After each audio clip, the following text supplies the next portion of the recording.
In this video, I'll tell you the common mistake a kid do while writing and how to rectify it. First, let's take standing strokes. In standing stroke, the mistake a kid usually do is draw first line straight and adjust the second downward line accordingly. But for a neat handwriting, draw slanting line first, then straight downward line.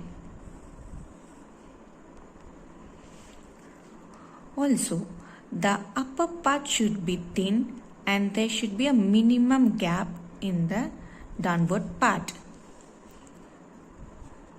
First slanting line, then straight line, thin upper part and minimum gap in the lower part.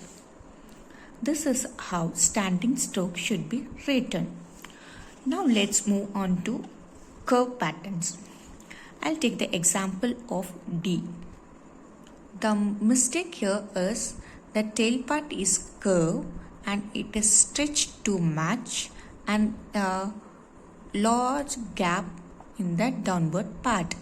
Instead, make the tail sharp and do not stretch it, and a little gap in the lower part.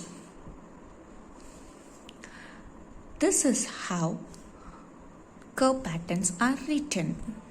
Now let's see how to write M. Instead of a long tail part, let's have a small tail in the upper end, a straight line and a little gap in the middle. This is how M should be written. Now let's move on to R.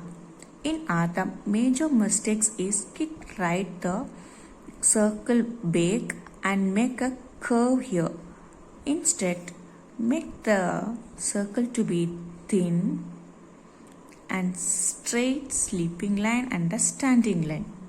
While writing A's, the common mistake we do is we'll put the big circle in the upper end and stitch the lower part too much.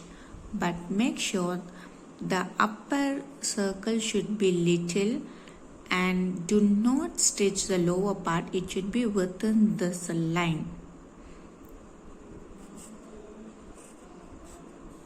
In a sentence, make sure the standing stroke should be straight and the tail should be sharp and gaps between words. This makes the sentence very neat.